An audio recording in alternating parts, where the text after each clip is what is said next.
not necessarily inherently opposed, and thus that a discussion of the matters at hand was the most fitting format. Simon graciously agreed.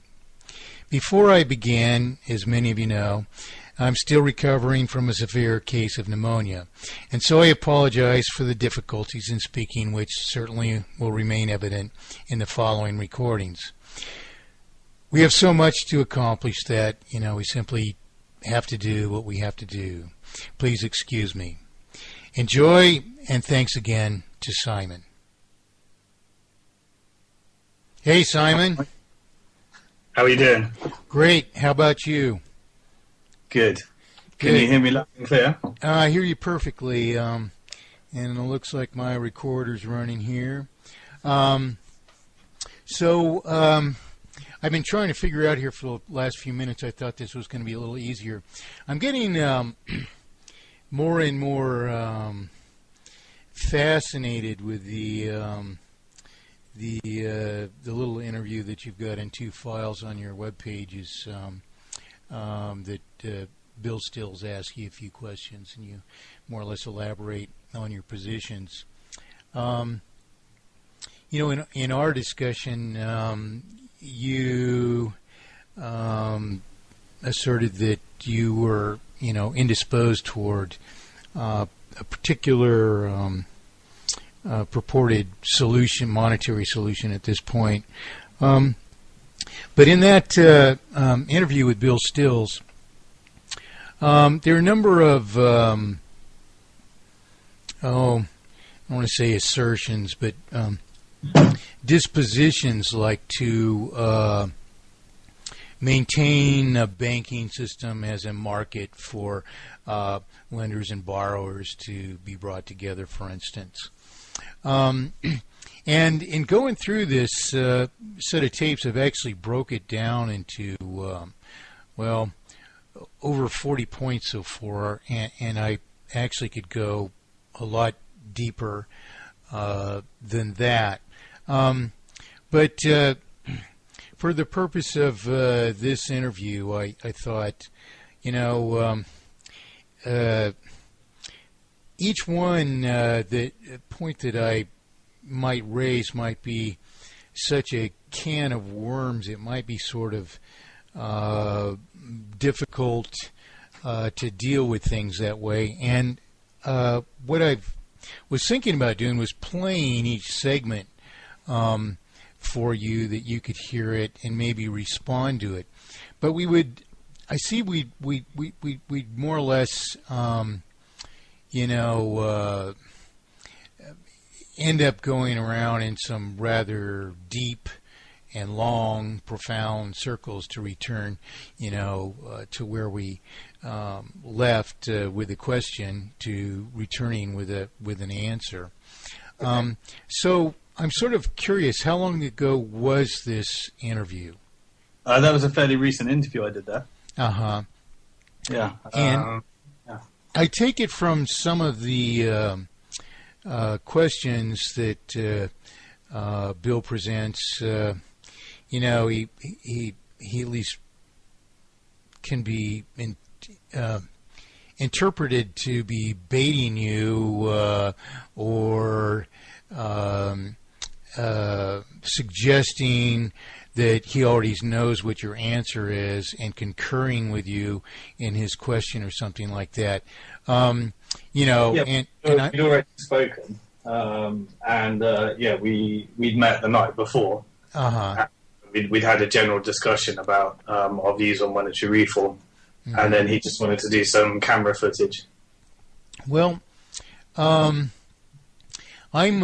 quite intimately familiar with his transformation over the past 10 or just, I think, a little bit more than that years, perhaps a dozen years.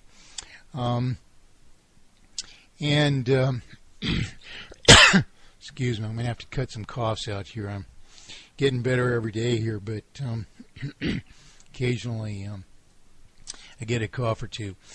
Anyway, back to the discussion here.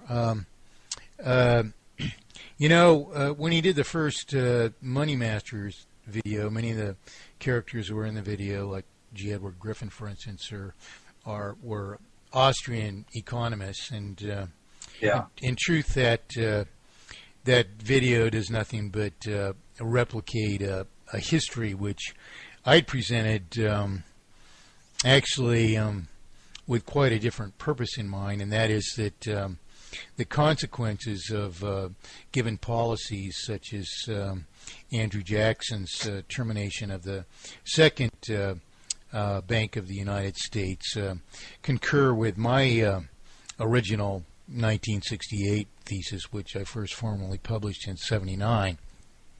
Yeah. And that is that, much as Ron Paul has been asserting for so many years, excuse me again,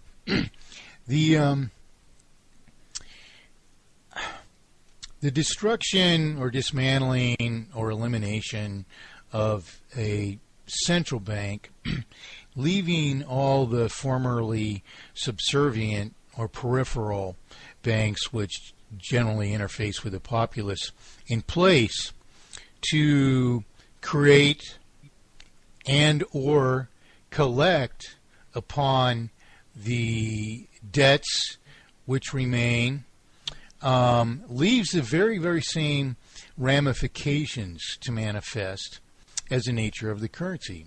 It doesn't solve the problem.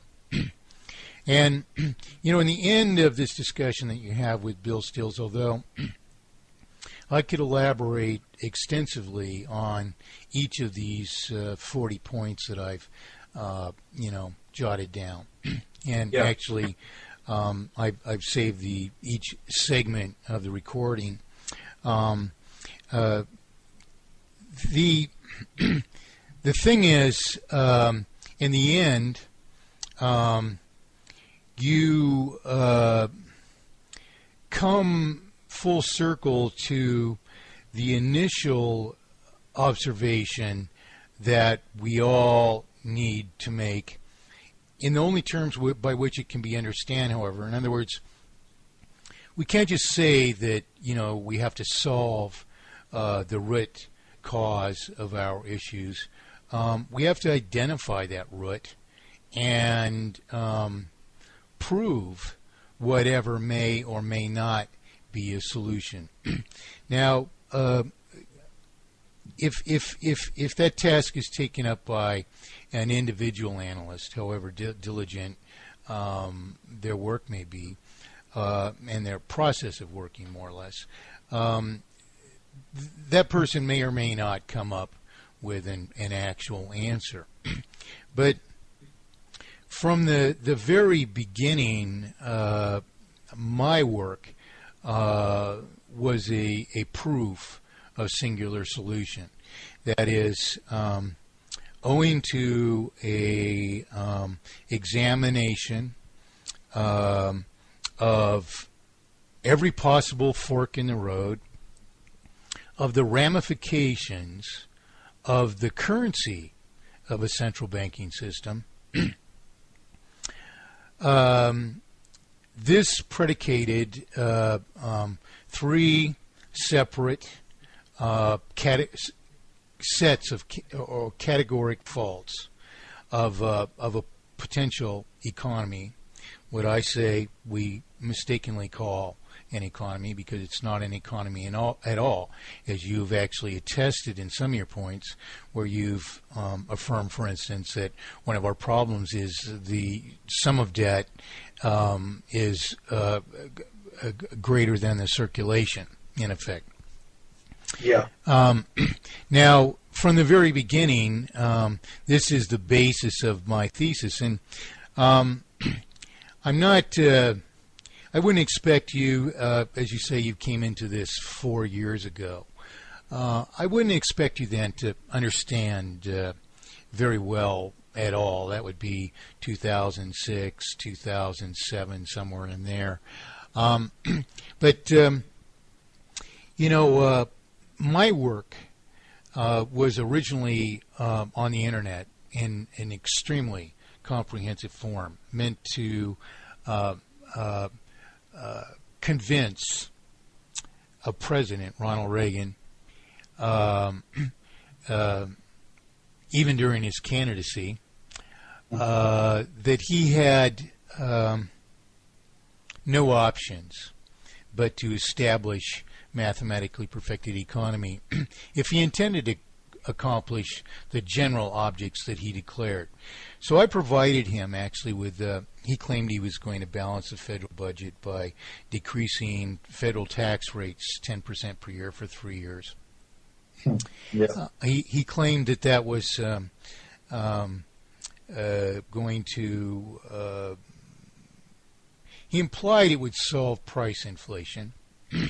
Yeah. But his ambiguous claims in regard to it only implied so, never explained how you would do so. And of course, from your experience, how well did he understand the money creation process? well, at that time, we're talking when he announced his candidacy for the presidency in '79, began his campaign, and announced these means and objects as elements of his campaign. I immediately contacted him, as had become my policy ever since I first proposed all this to President Gerald Ford. So I was doing this from the mid-'70s, that is, interacting with presidents, and I'd actually spoken on mathematically perfected economy since I was 16 in high school. I was a gifted mathematician as a young child. I was in college algebra courses since the second grade, and was doing things like proving the Pythagorean theorem regularly off the top of my head. And I was a pretty respected mathematician as a young child, 7 years old even. And odd things happened.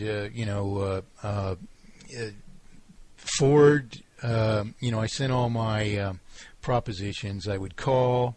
I would confirm a recipient. I would confirm that, certified delivery, return receipt requested would be the method of sending. And then I would deliver my papers. Yeah. In some cases, I've actually personally provided my material to the person, and even introduced by their best friend. In the case of the Jerry Brown campaign against Bill Clinton's first term. In any case, you mentioned this in your interview with Bill Stills, that administrators of banks regularly, you mentioned you work 100 hours a week as in charge of investment and finance for an investment bank.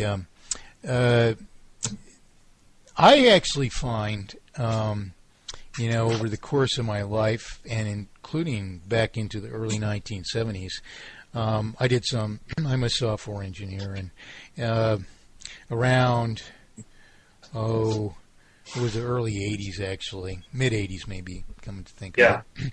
I was actually introduced to a woman who was described ambiguously to me to be a high officer in international banking. And the people that matched us knew about my efforts at mathematically perfected economy for quite some time. And they, I was right for the job. I was the only one who could, do the work for this person. And they more or less begged me never to bring up mathematically perfected economy because this woman was a very valuable customer to them, and they didn't want their relationship to be jeopardized in any way. In any case, I met with her about a week later, and When she introduced herself,